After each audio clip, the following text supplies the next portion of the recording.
This the War Report coming live every Tuesday at 7 with Steve, Cat, Ryan, Amanda, and Eric. And the voice of NEW, Vince Berry. Hitting all the topics like a clothesline flurry. Turn up your speakers and hear them out. You can listen from your car, even on your couch. They too raw, who NXT? Handing out smackdowns, follow on IG. Plus, it's sponsored by TagMeADate. Go to YouTube and sub now for every update. It's all wrestling here. No safe space. Now listen in. Time to hear from some of the greats.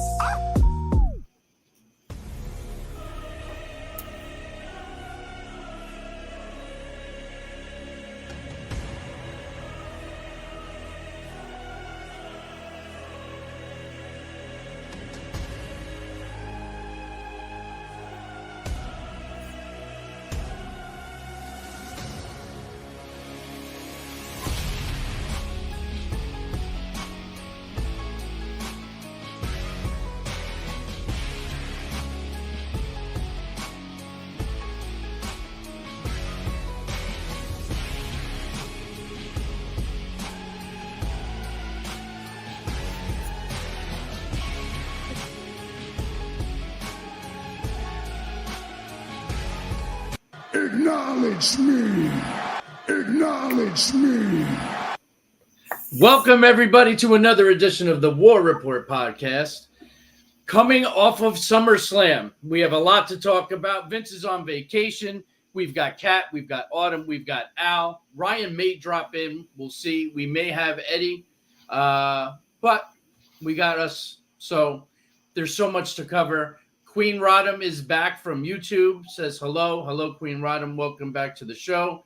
And also, we got Kevin listening. So, Kevin, what's going on? And, of course, Tara. Boy. Hi, guys. Boy, am I glad to see you've been a shitty day. Well, I'm sorry you had a shitty day, but hopefully we'll be able to make it better. We got you, sweetheart.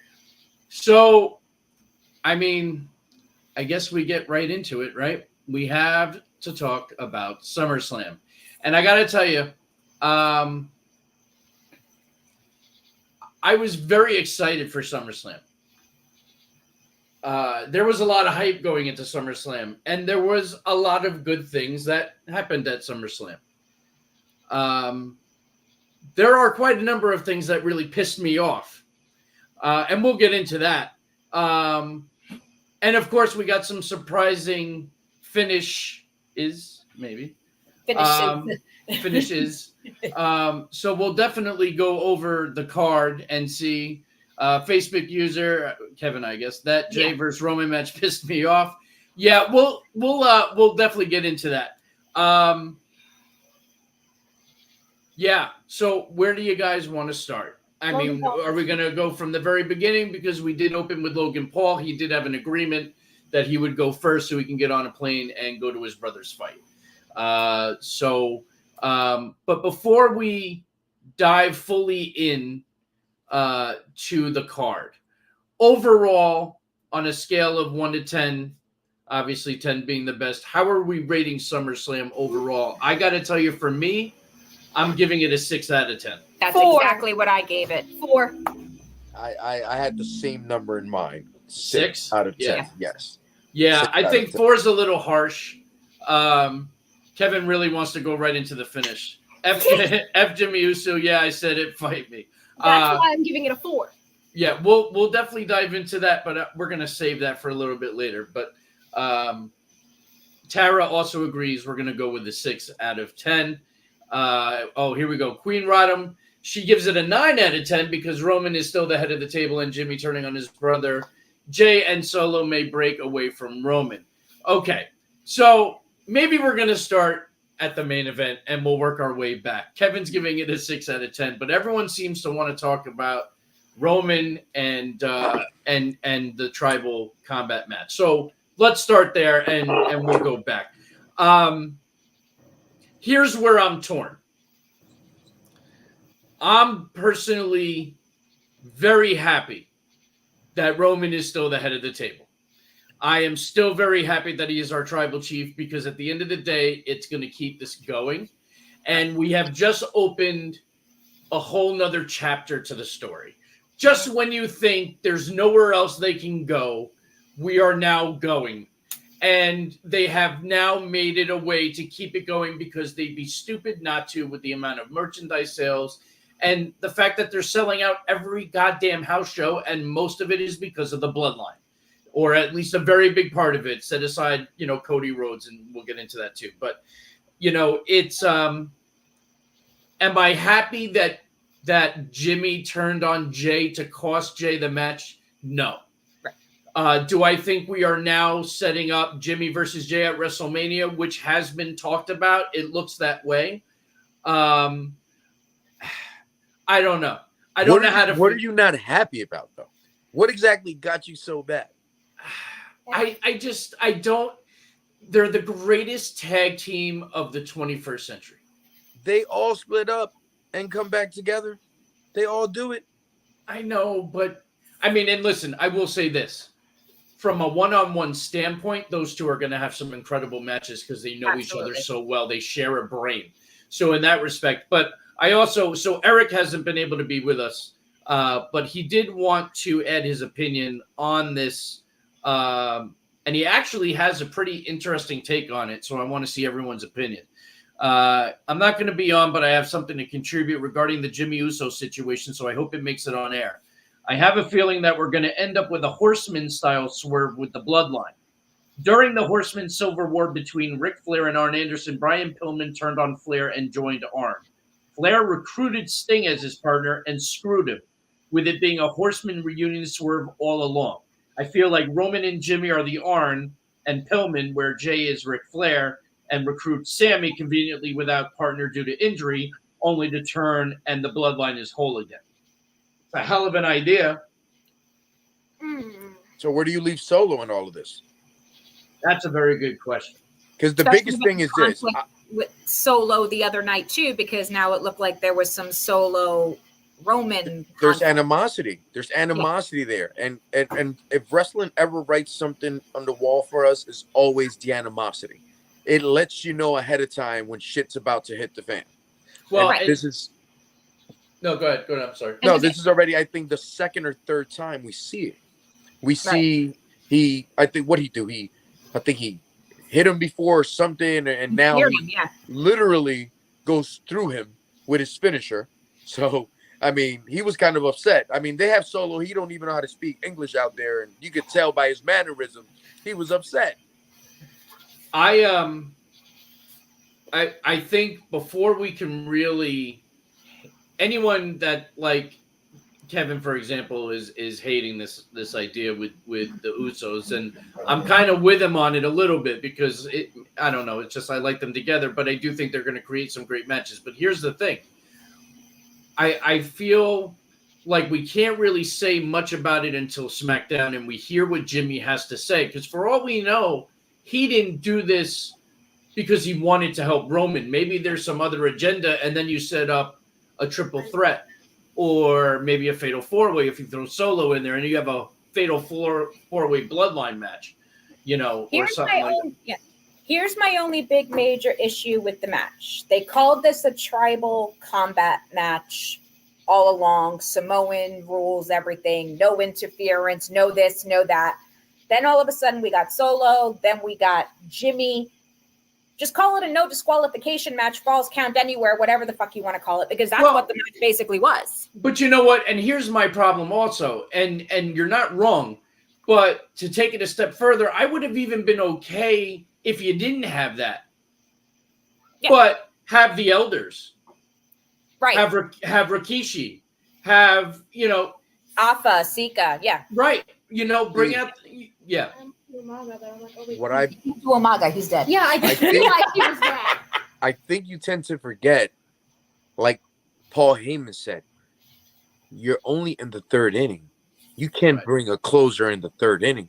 Right. You can't bring the bloodline. That's for the ninth inning. Those are your closers. That's when this whole thing is going to unravel. That's when you do that. It's too early. And this is why I'm not mad about it, because they're just giving you everything they could. And here we are as fans, not giving it the Austin Theory eye, which we don't care.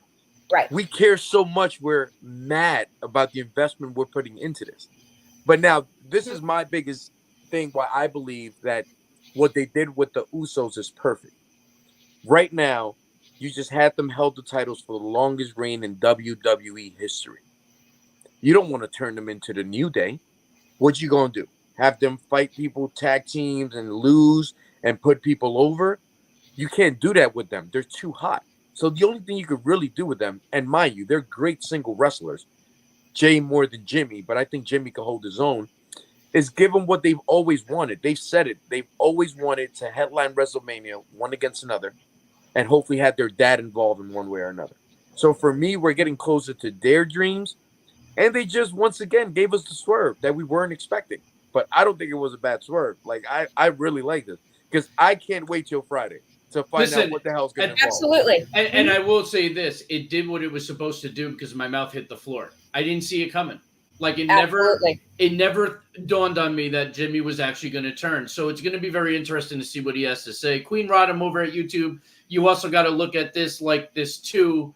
What is Paul Heyman going to really, I assume, what's he going to do when Solo leaves Roman? You know, that's a good call. Like, what if Heyman goes with Solo? You know, or what if Heyman goes back to Brock Lesnar? From what I understand, Brock's not going anywhere yet. And we'll talk more about Brock as we get down. Kevin also, right, Cap, what happened with the no interference? I mean, you know, it's true. The whole concept was that you were going to get interference, but it couldn't be family. It couldn't, you know, right. And then first thing you get is Solo. You know, it's kind of like the draft where nobody gives a fuck about the draft. So yeah. I don't think they ever said no interference, because I remember Michael Cole going a bunch of times. Whatever the name of the match is, I'm forgetting right now. Tribal match, anything goes. He kept saying that anything goes. So I think the whole interference part was at the beginning when they were doing the whole, you know, getting into a match. That's why he didn't want to hit him, because he wanted to give him that respect with the forehead and the handshake and all that. But right. Outside of that, the WWE released a tweet as to what the rules of a tribal combat match were following that episode of SmackDown. That's where they corrected. Okay, I did not see that. I don't have Twitter. I'm going to answer that question about Solo. I want to get into this. So Queen Rodham over at YouTube, do you think Solo will be a good single competitor, or does he need to go back to NXT? Here's what I will say. And then Autumn, you can jump in. But because I know she's chomping at the bit. But I think Solo has more than proven himself that he can not only be on his own, but he can be a top guy. I think he'd be better with a mouthpiece, like a Paul Heyman. But I think they even teased when the crowd started getting behind him before, you know, he turned on the brothers. I think he's already proven that he can most certainly be on his own as a singles guy. Autumn, go ahead. Okay. 1, that match was BS. 2, Jey Uso is my man. I was wearing my Usos hood. I was wearing the We the Ones hoodie and everything. So I was very pissed off about that. Jimmy, what the actual frickle, freckle, frack? Like, I can't cuss, so I'm watching my language here. But, like, so I was on TikTok, and, like, I, like, have this editing obsession, and, like, people were editing the scene. And when I tell you, I walked in my mom's room screaming and sobbing. That was that. And then Solo. Till 1:30 in the morning. Oopsies. And then Solo Sikoa was a great NXT North American champion in NXT. So I think he should, like, maybe if, like, something doesn't happen, and let's say, because the rumor is that Gunther's going to win the Royal Rumble and everything, and he's going to take on Roman. So what I think is that, like, if Gunther does not win or anything, and Solo is, like, going solo, I think Solo should dethrone Gunther, because that's who I want to see as the next North American. Yeah. That's not a bad IC champion, though, in Solo, though. I'm not going to knock that at all. That's not necessarily a terrible idea, but I am not ready to see Gunther give up the belt yet. And we'll get to that, too. Queen Rodham over at YouTube, Tribal Combat is almost like a no disqualification street fight match. Anything goes. Well, that's exactly what it was. But, you know, I seen those rules on Twitter, too. So even Kevin saw the rules. And Kevin agrees with you. Kevin is all behind you, Autumn. So thank you. You have a fan. Kevin works for the Kentucky marketplace. Oh, insurance-wise? Yeah. All right. So, anybody else have anything they want to add to the tribal combat match? How to get that off my chest? I was perfectly fine with that. The only thing I can go ahead. I'm sorry, Kat. I was gonna say, aside from the fact, like you said, it was the swerve with Jimmy. Didn't expect that. I was perfectly okay with the finish and the match and everything. I thought the two of them, competitive wise, put on one hell of a show. It was a hell of a match. It really was. Al, what did you want to say? The only thing I'm not really a fan of is that, like, honestly, they really made Jay look like Superman going up against the baddest thing we've seen in God knows how many years. Because, again, I mean, you are fighting the tribal chief. Like, I understand he's a heel and all that, but I remember a point when he first started, Roman used to beat everybody's ass regardless of the point. Right. Like, he used to win like Gunther does, right? That's the reason we're all enamored with Gunther, because Gunther, no matter what, will beat anybody one-on-one and kick their ass. Mm-hmm. Especially until he beats Honky Tonk Man's record. I agree with Tara. Right. So. The last 3-4 months, I don't see that in Roman. I see a lot of backup when I don't really think as the tribal chief, as the WWE Undisputed Champ, and on track to be the longest reigning champ ever, the longest in the 21st century, for him to need all that help. He needed Solo. He needed Jimmy. And they had to put him through tables and everything to be able to beat him. Like it's crazy.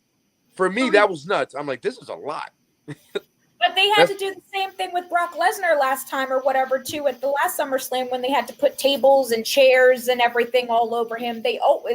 Roman always has to have outside interference from the bloodline to win a match. Roman can't win a championship match clean. Sorry. Yeah, but you know what? But that's also, and I have this debate with Vince all the time. And the reality is he's being a heel.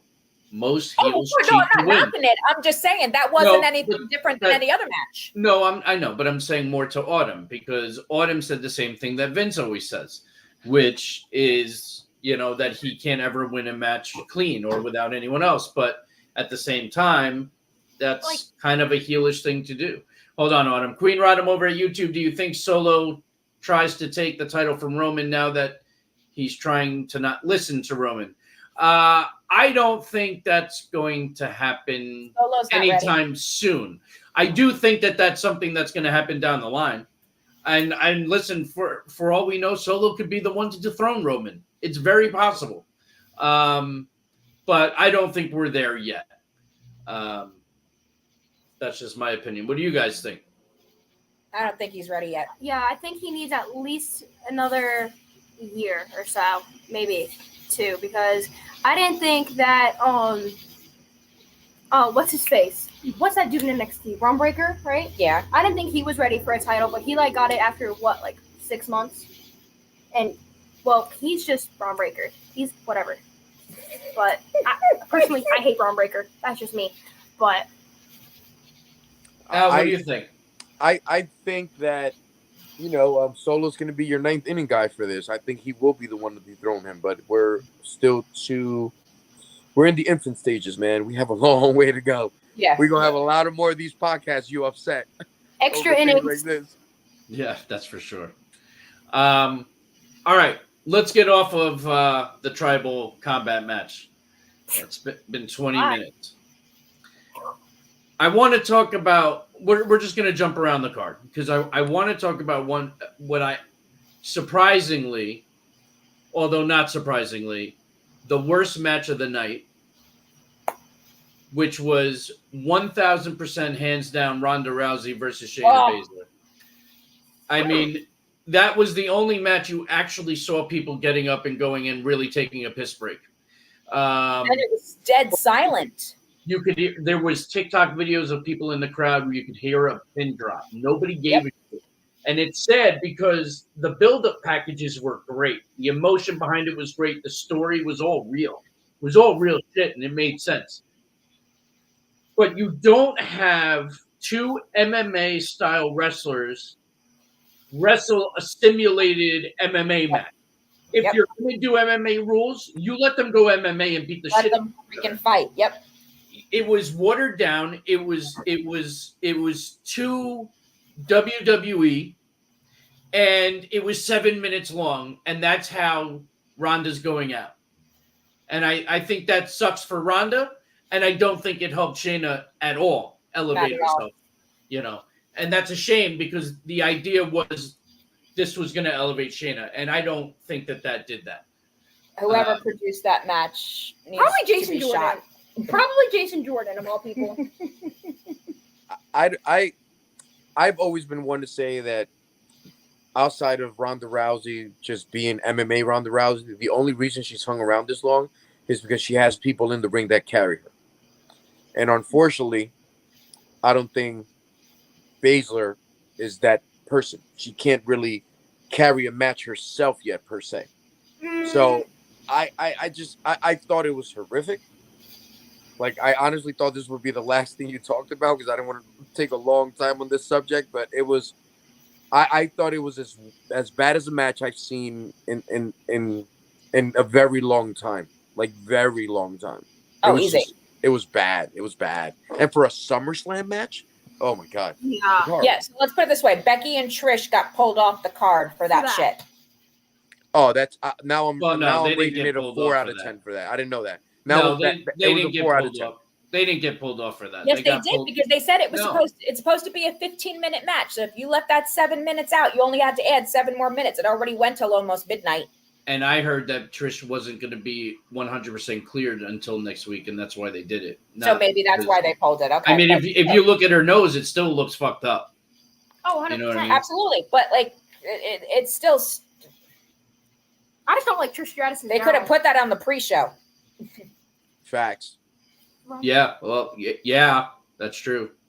Yeah. Queen Rodham wants to comment about Ronda Rousey versus Shayna Baszler made her fall asleep. You see, that's what I'm talking about. It made people fall asleep. It made people want to go to the concession stands, and it wanted their restroom break. And that sucks to be the ones that have the restroom break at SummerSlam. I have a personal opinion on this match. I was actually kind of intrigued for it. The only good part of the match is when Shayna knocked the taste out of Ronda's mouth with that roundhouse kick. That was the only thing I liked about that match. I liked it like for the first maybe minute, and then I just went on my phone and I called my friends for the problem. The problem is, and this is where I agree with Autumn, is that I was looking forward to that match. Yep. I was actually thinking that match could actually steal the show. Yep. Mm-hmm. And it wound up being the worst match on the card. Me and my friend do a Google form ourselves, and like we have like match of the night, and we both put that match, and then we FaceTime each other, and we go, "Why was that on the card in general? Like, should have been on the pre-show." Let's talk triple threat match. I hate that Belair lost. All right, we're gonna go to that match, Kevin. So Kevin wants to move over to the triple threat. I'm good with that. So I loved that match, actually. Yep. I thought the match itself was great. I thought the spot with the only negative I had was that Charlotte's top was falling off. The ref helped her fix it, but then she still got the move off anyway. Like, I felt like too much time. Like, at that point, they should have called an audible and changed that sequence. But, I mean, that's nitpicking. Overall, I think the match was fantastic. And I loved what they did. The spot with Bianca hitting her leg on the steps and then leaving and then coming back. And then with the bum leg, she still manages to get the win. And then, of course, Io cashes in. And I couldn't be happier for Io. I think you talk about somebody that deserves it. Io deserves it. And it was a great cash-in. And the women stay undefeated in their cash-ins. So that's awesome. Yep. Autumn's favorites here. David's here. David Rosca has finally joined us from YouTube. What's up, guys? I'm pissed off what happened to Belair. Listen, I get it. But I will say this. A lot of times things are a bigger picture.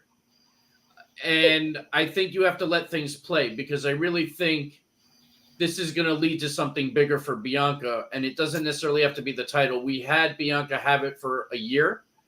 Yep. And I think it's time that we move on from that and we can still love Bianca. I think she joins the Hurt Business at some point. I think this is where it's going to lead up to. I just hope this leads to Belair and Flair at WrestleMania 1-on-1. That's and like you said, you don't need a title for that. Absolutely. There's no need for a title for that.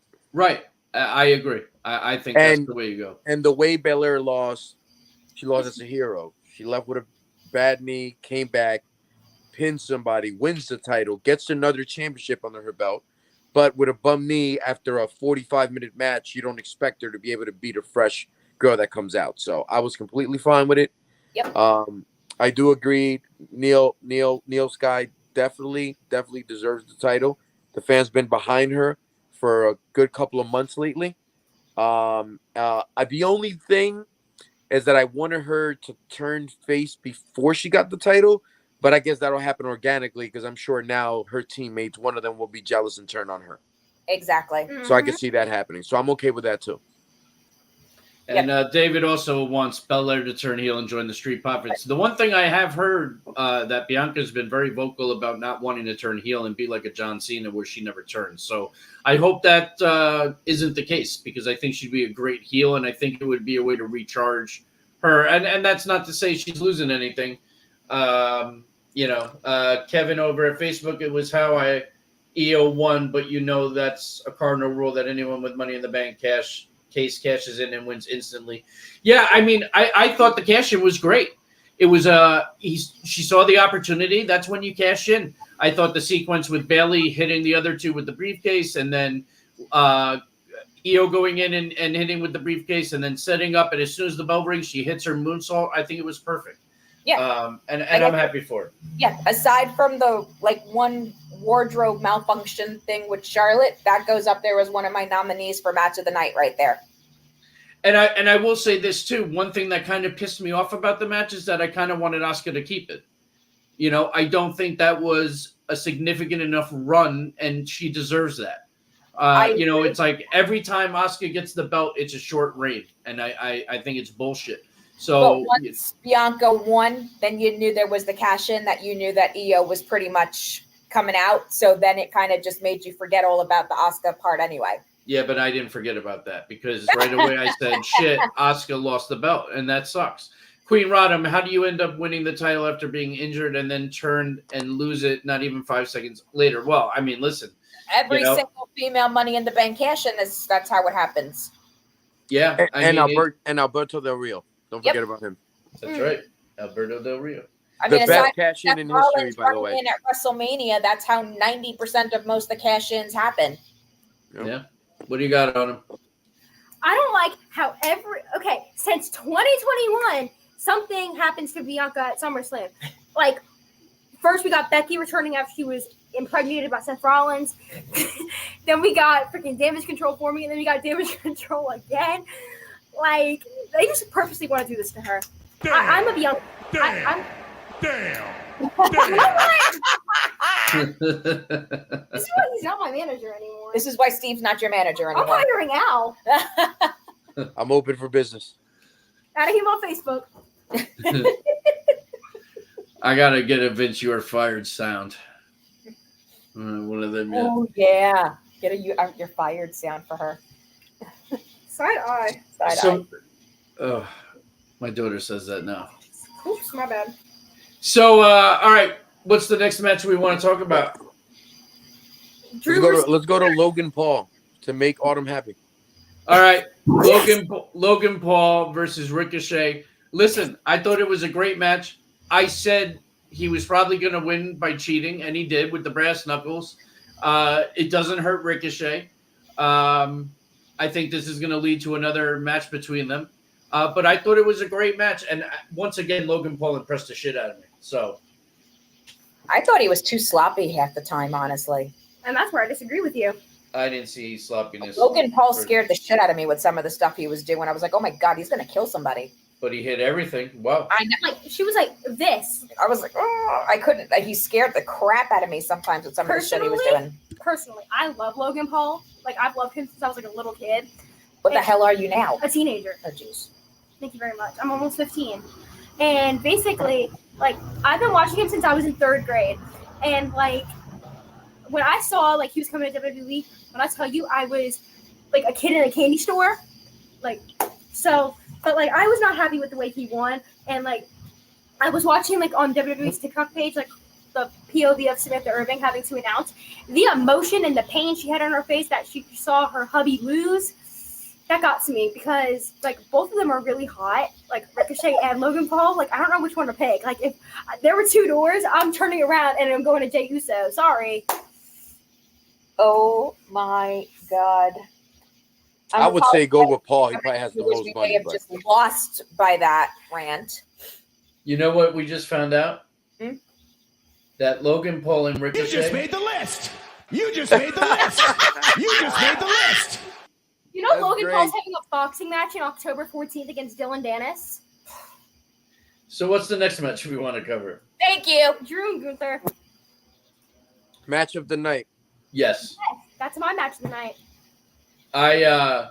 That is by far the match of the night. How could it not be? That match was everything that we expected it to be, and I actually did in our pick, because I don't think Brian never sent one, but in our pick live, I had said that I thought Gunther was going to continue his reign. Absolutely. It was a great match. It was hard hitting. Those chops were just unbelievable. You could see the blood vessels popped. I mean, even the finish was great. I don't think I could say a bad thing about it. Not a The chance. great thing about, for me, the match is because Gunther's known as he eats, sleeps the mat. That's all he does. Right. He's a wrestler. And the fact that McIntyre's been out a few months and gave it all he had, but just came a little bit short to a great wrestler. It was a great story. Even though he lost clean, it does not affect McIntyre because who beat him is like arguably the hottest wrestler out right now outside of the bloodline. I thought it was awesome. I mean, and again, you go old school, hard hitting. Like there was a point I was almost choking on my beer watching this match, like how hard they were hitting each other. Like at that one point, they slapped each other like 30 times in the middle of the ring as hard as they could. Like it was just great. It was great wrestling, man. Awesome. Great wrestling. So hard hitting, and once again, notice Kaiser and the other one were not there. Correct. Yes. Because that's Gunther's thing. Like he wins clean. Like and that's what I love what WWE's doing with him. Unusual for a heel, which is great. Right. Like he's a heel because he's just a badass, but he has no heel tendency when it comes to whooping your ass. He's just gonna whoop your ass. Heel heat anymore though. He's getting a lot more cheers than he is jeers right now. When people love him, people absolutely love him. Well, you know what it is. He's one of those guys that it doesn't matter what he does, he's going to be loved by the crowd. He's earned the people's respect. Absolutely. You know, he's brought prestige back to a belt that was lost. Yep. And then on top of it was number 1 in the Royal Rumble and went to number 30 and was in the final 2 with Cody Rhodes. Yep. I mean, you know, he's more than proven himself, and that's why the crowd loves him, because they respect him. Yep. And we want to see him break the Honky Tonk Man's reign at this point, which I think is inevitable. I mean, it's for me, it's incredible that the Honky Tonk Man is really the longest reigning Intercontinental Champion to a title that's such a workhorse title. It's crazy to me to really think. Like, if you think about all the guys that held that title, the Ultimate Warrior, Bret Favre, Stone Cold, The Rock, Shawn Michaels, Razor Ramon, and the list goes on. Ravishing Rick Rude, the Macho Man Randy Savage. And you're going to tell me that the Honky Tonk Man is the longest reigning Intercontinental Champion? Isn't that amazing? It kind of hurts. Real. Mm-hmm. It's amazing. Well, just hopefully Gunther doesn't lose it like the way the Honky Tonk Man does in like 36 seconds. Oh, no. Please, somebody's going to have to – I think they're going to have to kill Gunther to lose it. Or they cheat, and then you have to double turn. He becomes a face, somebody else becomes a heel. It's the only way I really see it. I'm going to read the throw him. Gosh darn, I can't stand Gunther. All right. Great minds like. I agree with you too. So, what's next? What do you guys? Which match you want to cover? Brock. What? Cody and Brock. Cody and Brock. So, again, another match that was everything that I expected it to be. You lost track of the amount of Germans. Cody took a beating. I thought the finish was great. And to me, the best part, especially knowing that this was not scripted and that this was off the cuff, is that not only did Brock put him over, but showed how much of the respect that he earned and shook his hand and hugged him and then raised his hand all the way around the ring, which is something Brock doesn't do often. So that screams values, and it just shows you how Brock Lesnar should definitely be in somebody's Mount Rushmore, because he doesn't get the credit that he should. And it could be arguably one of the best matches of the night. I agree with Kevin wholeheartedly. Yeah, I say it's my second match of the night, honestly. And the promo package that was on the pre-show, like and leading up to the match, like it was like the 1 and then the 2 and then like the final match. Like the song that they played too, that got me emotional because I just realized like how emotional the storyline is. Like Cody Rhodes puts so much emotion into every little thing that he does. Like every promo, every match, he leaves everything in the ring, and that's what I love about him. That's why he's my favorite. I couldn't say it better myself, Autumn. Not that he's my favorite, but everything that you said up to that point, that was very good. That is very true. She hit the nail on the head. She actually, for 14, actually does know her shit. I'll be right back. Got my class. Yeah, I mean, the thing about this too, right? We stress the word storyline so much into this, and for Brock Lesnar to do that by himself, not being part of the story. And if we go back to how this all started, that it started with a handshake, that he was going to be his partner and he betrayed him. It was like saying, you know what? You were worth being my partner.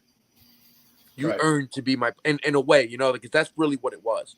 Like it's Cody, everything he does is novelty.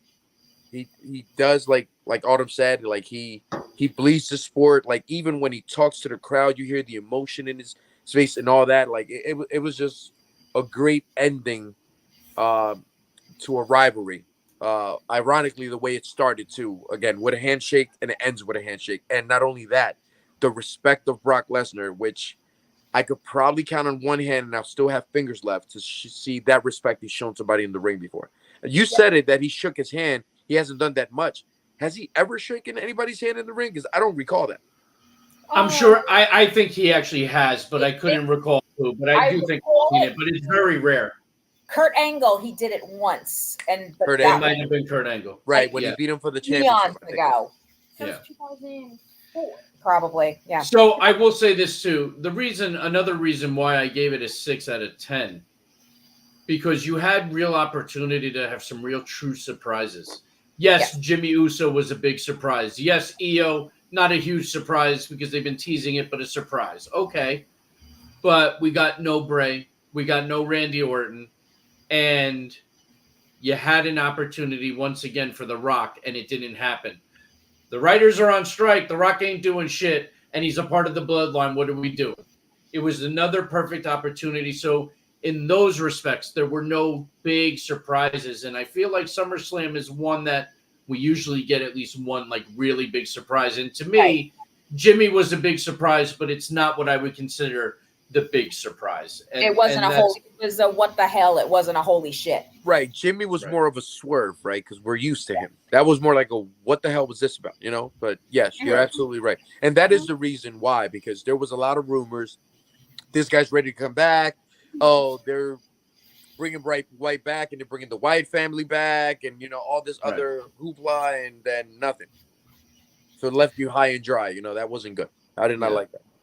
Oh, and before we move on, because I want to talk about what's scrolling on the screen. However, one thing that we do have to acknowledge was there was also a 25-man over the top battle royal at the pay-per-view. Yeah.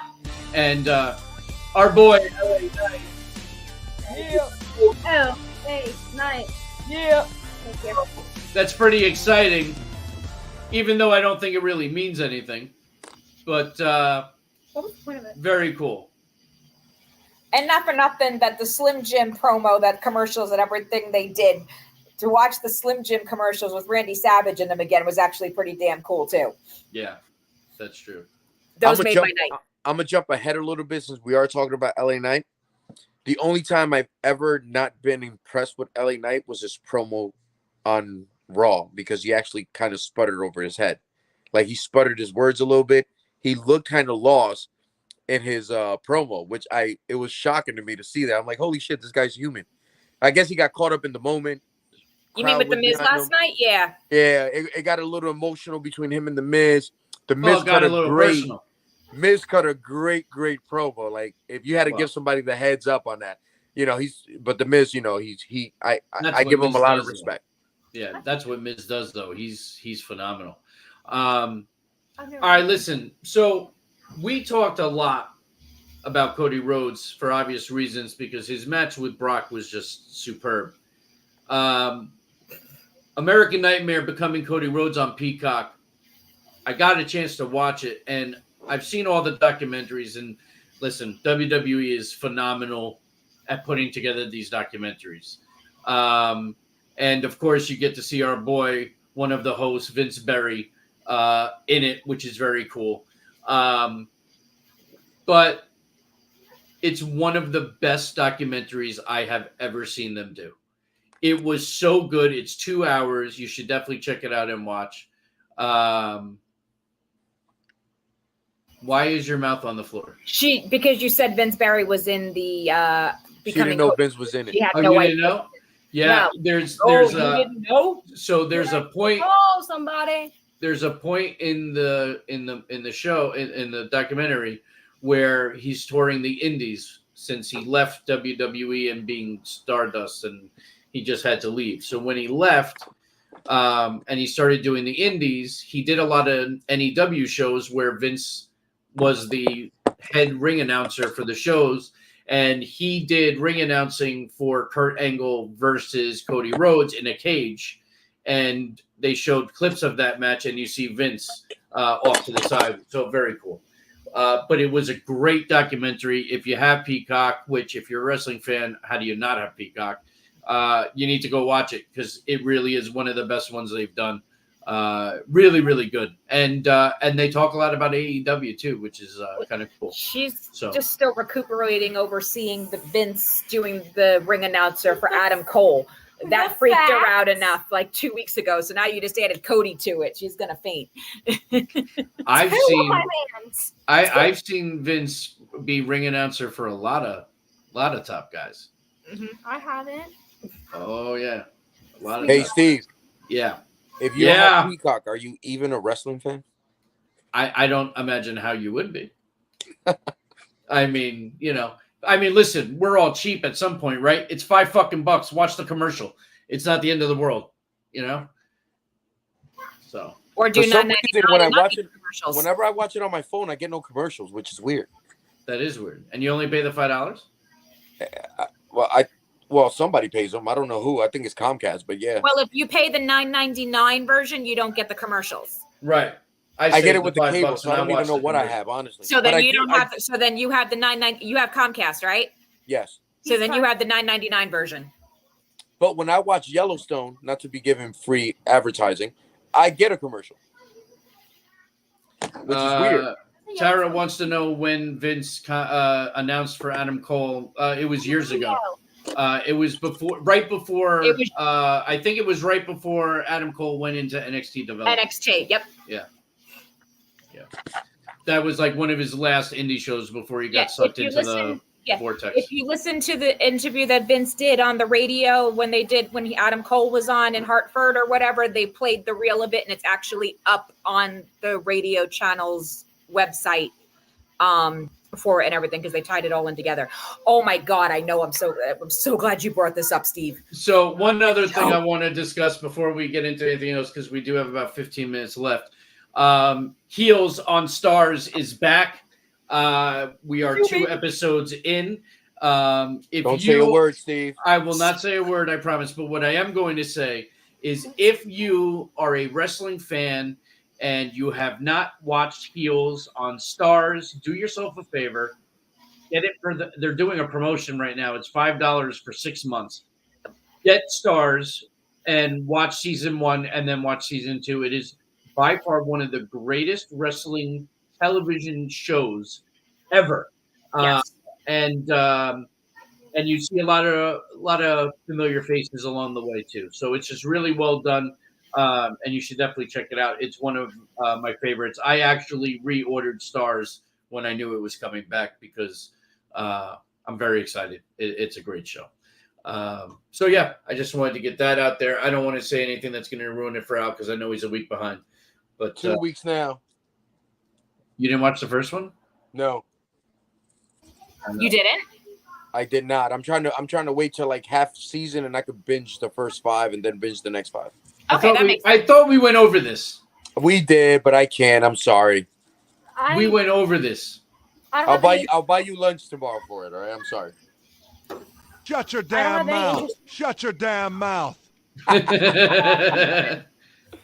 not going to get me lunch tomorrow. You're off tomorrow. Damn it. You caught me. I'm not that out of it. Teachers tomorrow. All right. One more match, right? Yeah, we actually did not talk Finn Balor. Finn Balor Rollins. That's a big match. That is a big match. We didn't talk about Rollins and Balor too. Great match. It was definitely. It was a great match. It was a great finish. It was a great teaser of more dissension within. I tell you what, everything we hear, right, that they're going to be the next Bloodline, they're going to keep it going because they're doing so well and they're popular and this and that and the other. Every fucking sign looks like if they're keeping it together, Finn Balor is out. And Al said to me, I believe it was you, said to me, what if? Yep, it was me. Bray Wyatt becomes the new leader of Judgment Day. And I'd be so fucking good with that. But who knows? But they're teasing it. But it was a great finish. You know, the idea that Finn thought Damian was trying to cash in when was only trying to help, and it backfired with the stomp onto the briefcase. It was just a hell of a finish. Kevin says Priest caused Finn the match. I think he was trying, and it went wrong. I mean, you know, it happens. Autumn, what do you got? No, Finn effed that match up because he was so like, no, I got this on my own. I don't need your help. But Damian Priest was like, no, trust me. And then, no, Finn goes, no, I'll do my own thing. And then he had that little thing. That wasn't the plan, is what he yelled. Yeah. Yeah, I know. And, like, Finn Balor messes everything up. Sorry. That's why he's getting kicked out. What I see with Finn right now, storyline basis is the following, right? He looks to his right. He sees a briefcase. He looks to his left. He sees a women's champion and a North American champion. And he looks down at his weights and he sees nothing. So he's in desperation. Let me prove it to you. I can do it by myself, like you said. And that's what cost him the match. Absolutely. That's what I see from him. And that's going to be his demise from his team because they're probably going to notice that and they're going to kick him out. Yep. Thank gosh. Well, and you got to remember, there's a deep loyalty with Rhea Ripley and Damian Priest. Yep. They're the only OG members left. Yeah. And then, of course, you can't forget about Dirty Dom Dom. Oh, I love Dominic Mysterio. Dominic is the most hated heel in wrestling right now, no matter where. Austin Theory. No, Dom gets more heat than Austin Theory. I hate Austin Theory. Autumn, you want to know the difference between them two? What, people care about Dominic. People could give a rat's ass about Austin Theory. That is a very true story. What? Like, Austin Theory is a pee break. Yeah, nobody cares. You don't even wait for him to go on commercial. He is a pee break. Yeah, nobody cares. Nobody gives a shit. Okay, I stand corrected, but I think Dom is a better wrestler than Austin Theory. So, and that's a fact. I happen to agree. I think so also. Yep. Mm-hmm. Can we jump to one thing about AEW really quick? Oh, please do so. MJF, Adam Cole, and MJF's promo last week with him being now his best friend and now all in contract signing for the two of them. Wait, what? What did I miss? Freaking now he's like the face, but he says I'm still a scumbag or whatever. No, I'm still a scumbag, but I'm your scumbag. I love everything they are doing with Adam Cole and MJF, and they need to keep this going as long as they can because it is gold. Yes. I don't think they are though. Because I think you hit the nail on the head when we were talking the other day on the smoke break. You said to me, I think Adam Cole's the one that's going to turn. Mhm. I think that'll be awesome. I really think that's the way it's going after I spoke to you about that. Well, because everyone's expecting the other. Exactly. So it's going to give you that twist. I think, but I don't think they should fight. Somebody should have came out and interfered and beat them up and challenged him for the all out or whatever. And then Adam Cole and him still stay together. Because, man, the merch, you could still make them go after the tag team championships, even though, they lost once. There's so much you could do with that. FTR doesn't get hurt. FTR can lose the belt as many times as they want. They're the best tag team in the world. So I would have loved to give them like a good, I don't know, call it 3-4 months. And then at that point, somebody turns on one another after they lose the match. But, man, I would love to see those two together for a while. I know. I want those two to be best friends for like God knows how long, because that was freaking brilliant. Yeah, They're kind of the same person. Strong thing backstage. That was freaking brilliant.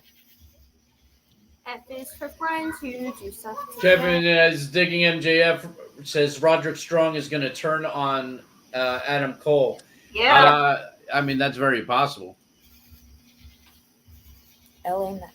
And David Rosca, LA Knight versus Austin Theory for the United States Champion on Friday Night SmackDown. Man, David, I hope you're right, because if that's the case, then they're going to finally do the right thing and give it back. They're going to give it to LA Knight. And I believe definitely somebody that will bring prestige back to the title. Is that official? No, I think that's just what he wants to see. Okay. Isn't Santos facing Austin Theory this Friday coming up? Yes. Yes, he is. Yes. All right. I wanted to make sure, because if I'm kind of hoping Santos wins, because I cannot see an Austin Theory. Please go back to NXT. Go back to the performance. I got to be honest. I kind of want Austin Theory to retain the title against Santos Escobar to then set up him versus LA Knight and have LA Knight beat him. Superstar. Right. That'll be the match for Payback, right? Because Payback's the pay-per-view. Yeah. Yeah. Yeah. So Payback will be. Because if you think about how much they hate Austin Theory and think he sucks, and how much LA Knight's over, that crowd is going to be ridiculous. Yeah, because correct me if I'm wrong, I think LA Knight's merchandise is now ahead of the Bloodlines even. He is officially number one. Yeah. Yep. They got to push him steamrolling like that. They have to. Put the rocket in his ass. Now's the time. It's his My time. question is this, though. When will it be, like, do you stop with LA Knight as hot as he is at a U.S. championship, or does he actually go for the heavyweight championship for WrestleMania, let's say? You know what? That's a valid question. Because, I mean, at the end of the day, the way I look at it, man, like, all due respect to the U.S. championship, there's been great U.S. champions, but the hype that this guy gets right now is only comparable to, what's his face? Cody Rhodes. Because, you know, like, other guys get jeers and stuff, but when it comes to pure, like, fans going ape shit over somebody, nobody compares to Cody Rhodes and LA Knight right now. Right. No, you're right. Those are the two biggest ones right now. Escobar versus Theory equals snooze fest from Kevin. Yes, we all agree. Nah. What? I disagree with that. That is going to be a great match. She's obsessed with the LWO, so. Listen, I actually do like Santos Escobar. I do. I think from Kevin's point of view, it's more against Theory than it is about Escobar. Correct me if I'm wrong. And that I agree with. But, you know, I think it'll be a decent match. It's just nobody cares because it's Theory. You know? I just want to see Theory get his ass kicked. Please. Well, he's going to, but he's going to get a cheap victory. Right. And then that's going to lead to more hate, and then that's going to lead to LA Knight finally taking it from him. And then all is good in the world. Exactly. Yeah. By the way, I would love to see now that you ought to mention LWO, I would love to see the LWO heel, because I think most of their characters fit the heel mode more than they do the face mode. Absolutely. Like Escobar, I think he's a great heel. I agree. The girl, I forgot her name right now. Yeah, Vega, she's a great heel. Yeah. You know? I agree. I've never seen Rey Mysterio heel. I would love to see that. Yeah, I would too. I would, before he goes, a Rey Mysterio with a black mask on would be awesome to see and have like diss people for a little bit. You know, Al, I want to rewind for a minute because I'm thinking more about your question. You know, like, is it kind of a downgrade to have him go for U.S. and not just go right for the world title? But if you give him the U.S. title now, he wins the Rumble because he's so hot. He gets his world title shot at Mania against somebody. Double champ? Or, well, maybe, or he drops the U.S. title prior. I mean, that can happen, but if not, then double champ. But he's going to be like Seth Rollins. He's going to win the title from Seth Rollins and be double champion. Thank you. I'm kind of getting tired of the double champion shit. So I'm hoping that actually doesn't happen. Who the hell was the last double champion? Don't count Roman Reigns. Well, I mean, Roman Reigns. Oh, or what about the tag titles? Sami Zayn, Kevin Owens, Chris Jericho. No, I'm talking about like recently. Shayna and Ronda won the NXT titles too. Becky 2 belts. Becky 2 belts, yeah. That's really the one. I'm really talking about like top belts. So Becky 2 belts is probably the one that's gonna. Sami and Kevin. And David Roscoe Gunther will beat Chad Gable easy peasy. I think he's not going to beat him easy peasy. I think it's going to be a great match. I think that's going to be absolutely. a match, Chad Gable has been wrestling his ass off. Oh my god! Kevin likes what Autumn had to say. I like Kevin. When doesn't Gable not wrestle his ass off, man? That kid is just very, very, very good on the ring. And that was if he was last night when he won. That was adorable. I believe if Chad Gable was 6'2", he'll be one of the guys we talk constantly on the show about. Oh, yeah, for sure. Yeah, absolutely. But that guy, he can wrestle. He's got the mic skills. He's got everything. Funny. He's entertaining. Oh, you know what? An idea that came to mind. I'm sorry to cut you off because I'll forget it. What's the girl with them? Thank you. Maxine Dupree. I think they set it up for her to go with Gunther in their voice. Yeah. With Ludwig. The way Ludwig was Ludwig looking at her? set it up. And think about it, man. Think about her on that group. I think it would be awesome. That would be awesome. That would she be already good. has that, that I'm too good for you type shit. So I would love to see. And then if Imperium breaks, at least Kaiser has her as the manager. Imperium, don't you bring that. Don't bring that debauchery over here. Imperium cannot break. Listen, no. I hope not, but they have kind of teased it a little bit lately. So, and I agree with Kevin. Absolutely. If pushed right, Gable can most certainly be the next Kurt Angle without a question in my mind for sure. 1,000%. Yeah. Yep. I agree with that also. So listen, one other thing. We're at the top of the hour, but once again, these women's tag titles are fucking cursed. And now Sonya Deville has an ACL tear and is going to be out for an extended period of time. And guess what that means? We're going to have vacated women's tag titles again. And once again, we don't have enough women's tag teams to do anything. So Lord knows what's going to happen. But at this point, do you keep these belts or do you retire them? Because it seems like a curse. I got an idea. Who's even left? I mean, Raquel and Liv can't. Zoe and Trish. You got Kaden and Katana. You got. What did we think outside? Well, you could do one thing. You could definitely put it on. Oh my God, why am I forgetting names tonight? Too tired.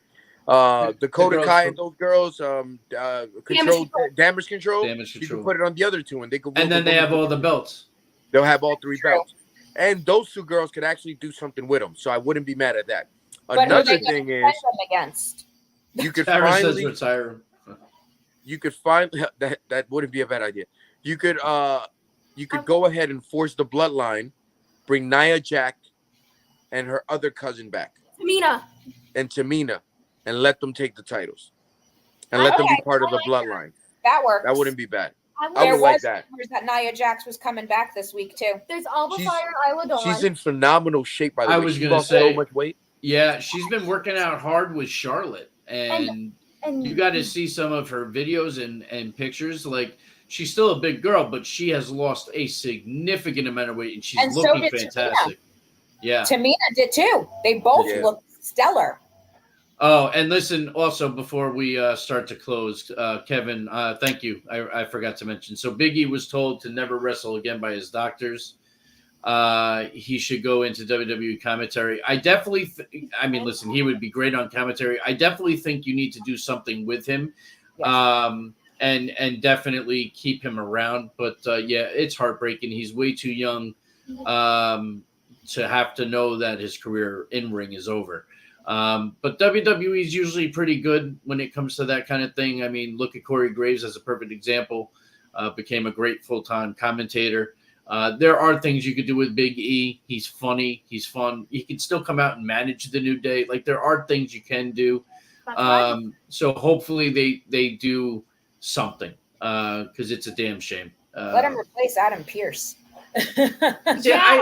People shit on. I like Adam Pearce. I like Adam Pearce too. Don't get me wrong. I just think that would be a really good spot. Like, Adam Pearce runs both shows. Give Big E one show, let Adam Pearce run another. I'm okay with that. That's a valid point. I like that. Yeah, I'm okay with that. Big E run SmackDown, bring the New Day to SmackDown. Thank you. Whatever you do it, but I just think that type of part being like with that comical spot that you always say that he has, he could bring a comical, jovial part to that GM position, especially with some of the interaction he has with some of the wrestlers and relationships he has. I just think it would be fun to see, as opposed to him being a commentator where he calls everything. He could be the next Mick Foley as a GM. Like he was serious about his wrestlers, but he also made it fun for the crowd. Like, he got them going. He actually made good matches, even though, 2016 wasn't the best year, but. Yeah. All right. Well, listen, we are at the top of the hour. We definitely covered a lot. Does anybody have anything else they want to add before we take it home for the evening? F Jimmy Uso. What'd she say? F Jimmy Uso. Jimmy Uso for president. That I would vote for. Hey, Taylor Swift for president. Oh, God. Taylor Swift for president. And on that note, it is the top of the hour. Thank you, everyone, for joining us this evening on another Tuesday at 9 o'clock, our new Raw After Dark. We appreciate everyone checking us out. We're everywhere. We stream live on YouTube, on multiple Facebook platforms, on LinkedIn. We are on Twitch and Twitter. And then, of course, within 24 to 48 hours, Ryan, the intern, gets us up and running on iTunes and SoundCloud and Stitcher and any of those platforms, because we're on them all. But thank you all for checking us out and tuning in. Tell your friends, come check us out next week. We also want to thank everybody that was in the chat today, from Tara and Kevin and our friends over at YouTube. As always, Tara, and we've had David Rosca come back, so we appreciate David and all his comments. And, of course, Queen Rodham, we appreciate you coming back. So thank you guys all. Keep the questions coming. It helps the conversation go. And we will be back next Tuesday live at 9 p.m. Enjoy the week in pro wrestling, and we'll see you next week.